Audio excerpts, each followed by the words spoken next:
श्री राधा कृष्ण चरण कमलेभ्यो नमः। जय राधा राधा, जय राधा जय श्री राधा। जय कृष्ण कृष्ण, जय कृष्ण जय श्री कृष्ण। ओम कृष्णाय वासुदेवाय हरये परमात्मने प्रणतक्लेशनाशाय गोविंदाय नमो नमः। श्रीमद्भागवत महापुराण दसम स्कंध 20वां अध्याय वर्षा और शरद ऋतु का वर्णन। श्री सुखदेव जी कहने लगे कि तयोस्तदुभुतं कर्म दावाग्निर्मोक्षमात्मना गोपाय स्त्रीभ्याः समाचख्यु प्रलंब बधमेव च। श्री सुखदेव जी कहते हैं, परीक्षित, ग्वाल वालों ने घर पहुंचकर अपनी मां, बहन और स्त्रियों से श्री कृष्ण और बलराम ने जो कुछ अद्भुत कर्म किए थे, दावानल से उनको बचाना, प्रलंब को मारना इत्यादि सबका वर्णन किया। बड़े बूढ़े गोप और गोपियां भी राम और श्याम की अलौकिक लीलाएं सुनकर विस्मित हो गईं। वे सब ऐसा मानने लगे कि श्री कृष्ण और बलराम के वेश में कोई बहुत बड़े देवता ही ब्रज में पधारे हैं। इसके बाद वर्षा ऋतु का शुभागमन हुआ। इस ऋतु में सभी प्रकार के प्राणियों की बढ़ती हो जाती है। उस समय सूर्य और चंद्रमा पर बार बार प्रकाश में मंडल बैठने लगे। बादल, वायु, चमक, कड़क आदि से आकाश क्षुब्ध सा दिखने लगा। आकाश में नीले और घने बादल घिर आते, बिजली कौंधने लगती, वार वार गड़गड़ाहट सुनाई पड़ते, सूर्य, चंद्रमा और तारे ढके रहते। इससे आकाश की ऐसी शोभा होती जैसे ब्रह्म स्वरूप होने पर भी गुणों से ढक जाने पर जीव की होती। सूर्य ने राजा की तरह पृथ्वी रूप प्रजा से 8 महीने तक जल का कर ग्रहण किया था। अब समय आने पर वे अपनी किरण करों से फिर उसे बांटने लग गए। जैसे दयालु पुरुष जब देखते हैं कि प्रजा बहुत पीड़ित हो रही है, तब वे दया परवश होकर अपने जीवन प्राण तक न्यौछावर कर देते हैं, वैसे ही बिजली की चमक से शोभायमान घनघोर बादल तेज हवा की प्रेरणा से प्राणियों के कल्याण के लिए अपने जीवन स्वरूप जल को बरसाने लगे। जेठ अषाढ़ की गर्मी से पृथ्वी सूख गई थी। अब वर्षा के जल से सिंचकर वह फिर हरी भरी हो गई। जैसे सकाम भाव से तपस्या करते समय पहले तो शरीर दुर्बल हो जाता है, परंतु जब उसका फल मिलता है तब हृष्ट पुष्ट हो जाता है। वर्षा के सायंकाल में बादलों से घना अंधेरा छा जाने पर ग्रह और तारों का प्रकाश तो नहीं दिखलाई पड़ता, परंतु जुगनू चमकने लगते हैं। जैसे कलयुग में पाप की प्रबलता हो जाने से पाखंड मतों का प्रचार हो जाता है और वैदिक संप्रदाय लुप्त हो जाते हैं। जो मेंढक पहले चुपचाप सो रहे थे, अब वे बादलों की गरज सुनकर टर टर करने लगे। जैसे नित्य नियम से निवृत्त होने पर गुरु के आदेशानुसार ब्रह्मचारी लोग वेद पाठ करने लगते। छोटी छोटी नदियां जो जेठ अषाढ़ में बिल्कुल सूखने को आ गई थीं, वे अब घुमड़ घुमड़ कर अपने घेरे से बाहर बहने लगीं। जैसे अजितेंद्रिय पुरुष के शरीर और धन संपत्तियों का कुमार्ग में उपयोग होने लगता है। पृथ्वी पर कहीं कहीं हरी हरी घास की हरियाली थी, तो कहीं कहीं वीर बहुटियों की लालिमा और कहीं कहीं बरसाती छत्तों सफेद कुकुरमुत्तों के कारण वो सफेद मालूम होती थी।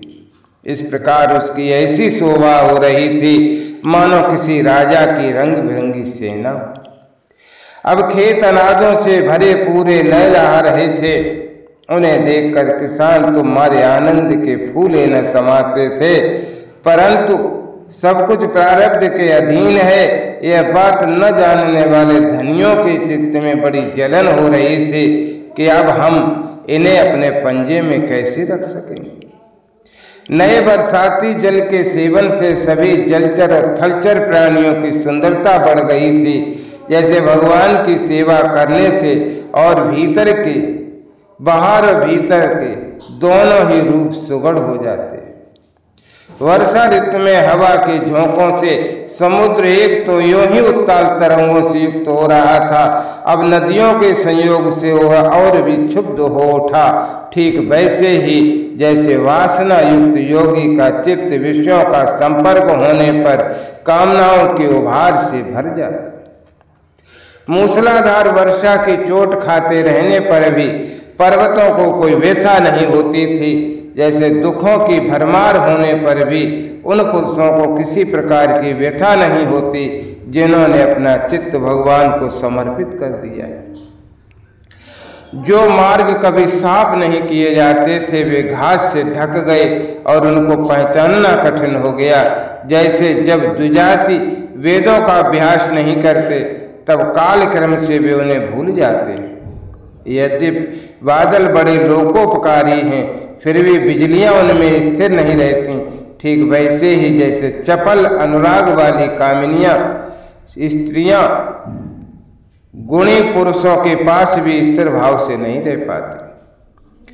आकाश मेघों के गर्जन तर्जन से भर रहा था, उसमें निर्गुण बिना डोरी के इंद्रधनुष की वैसी ही शोभा हुई जैसे सत्व रज आदि गुणों के क्षोभ से होने वाले विश्व के बखेड़े में निर्गुण ब्रह्म की। यद्यपि चंद्रमा की उज्जवल चांदनी से बादलों का पता चलता था, फिर भी उन बादलों ने ही चंद्रमा को ढककर शोभाहीन भी बना दिया था।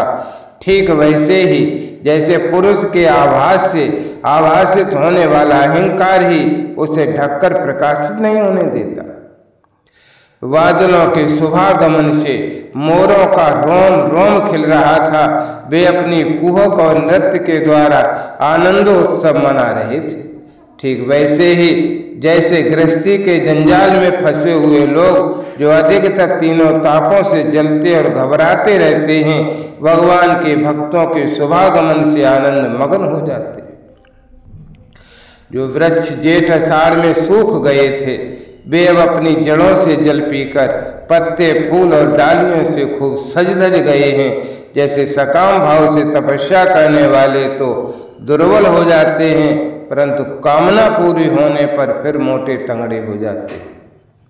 परीक्षित, तालाबों के तट कांटे कीचड़ और जल के वाहों के कारण प्राय अशांति रहते थे, परंतु सारस एक क्षण के लिए भी उन्हें नहीं छोड़ते थे। जैसे अशुद्ध हृदय वाले विषयी पुरुष काम धंधों के झंझट से कभी छुटकारा नहीं पाते, फिर भी घरों में ही पड़े रहते।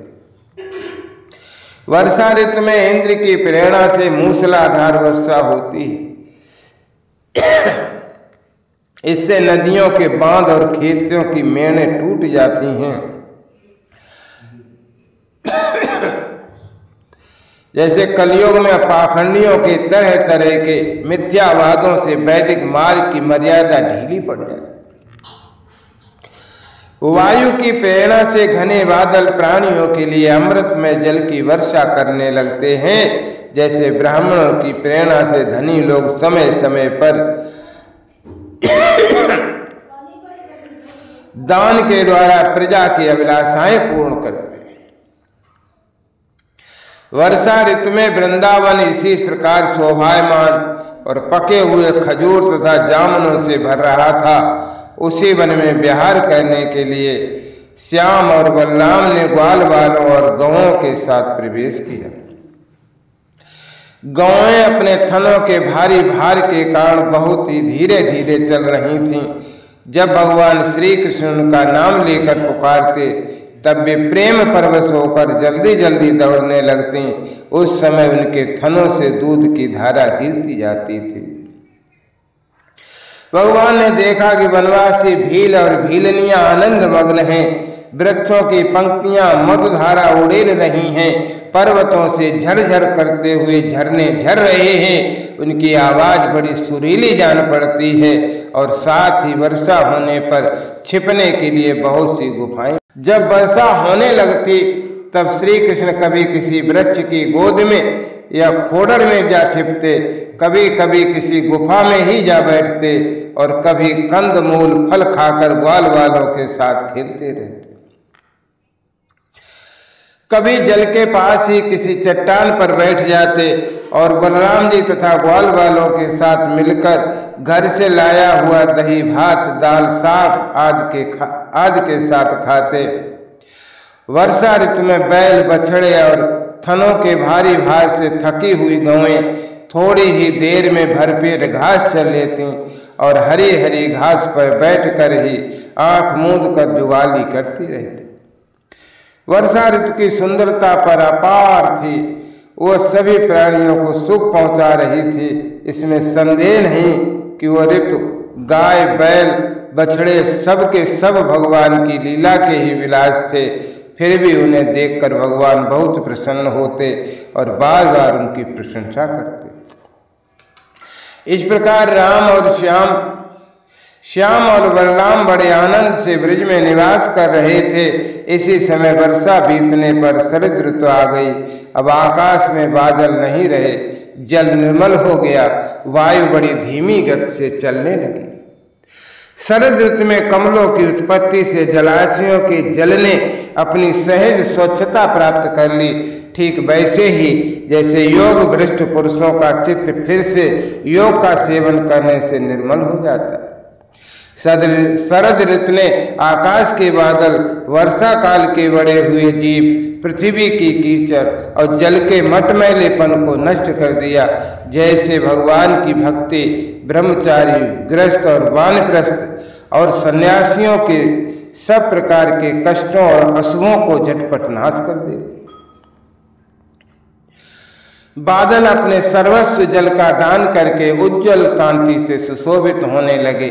ठीक वैसे ही जैसे लोक परलोक, स्त्री पुत्र, धन संपत्ति संबंधी चिंता और कामनाओं का परित्याग कर देने पर संसार के बंधन से छूटे हुए परम शांत सन्यासी शोभायमान होते हैं। अब पर्वतों से कहीं कहीं झरने झरते थे और कहीं कहीं वे अपने कल्याणकारी जल को नहीं भी बहाते थे। जैसे ज्ञानी पुरुष समय पर अपने अमृतमय ज्ञान का दान किसी अधिकारी को कर देते हैं और किसी किसी को नहीं भी करते। छोटे छोटे गड्ढों में भरे हुए जल के जलचर ये नहीं जानते कि इस गड्ढे का जल दिन पर दिन सूखता जा रहा है। जैसे कुटुंब के भरण पोषण में भूले हुए मूढ़ ये नहीं जानते कि हमारी आयु क्षण क्षण क्षीण हो रही है।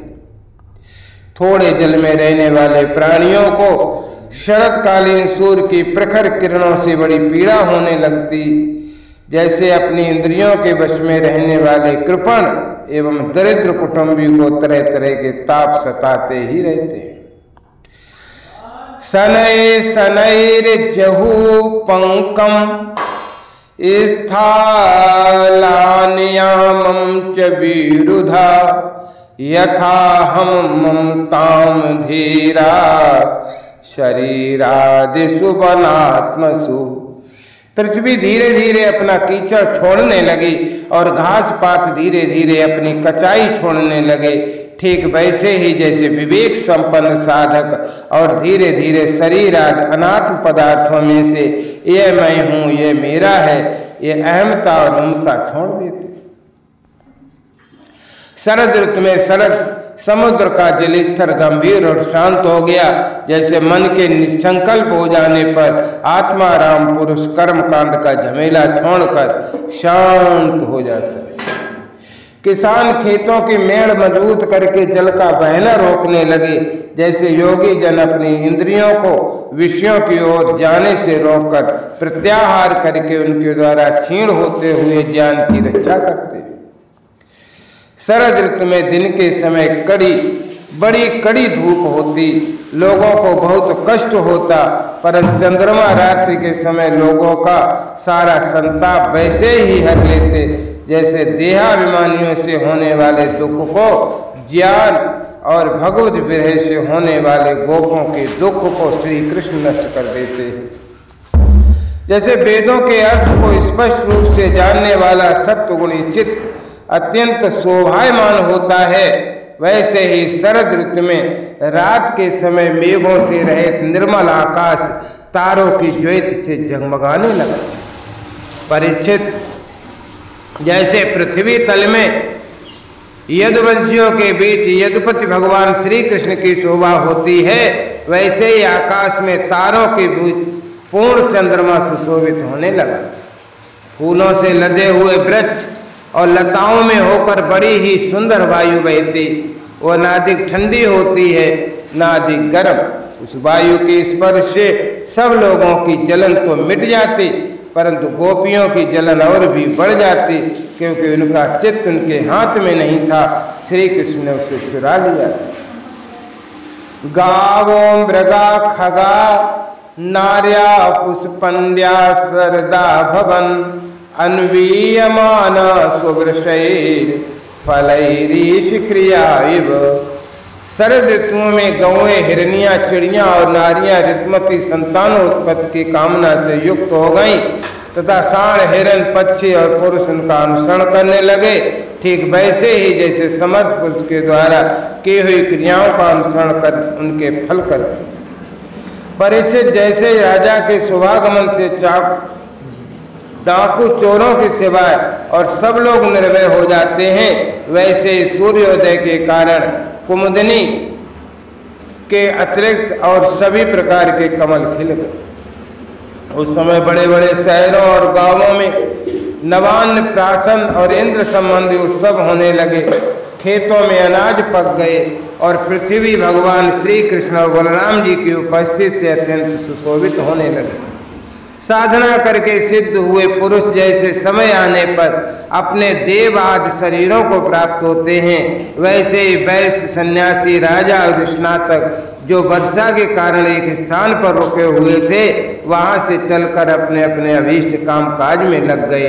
इत श्रीमद्भागवते महापुराणे परमहंसायां संहितायां दशम स्कंधे पूर्वार्धे प्रावृत शरद वर्णनम नाम विंशतितमो अध्यायः। जय राधा जय राधा राधा, जय राधा जय श्री राधा, जय कृष्ण कृष्ण, जय कृष्ण जय श्री कृष्ण।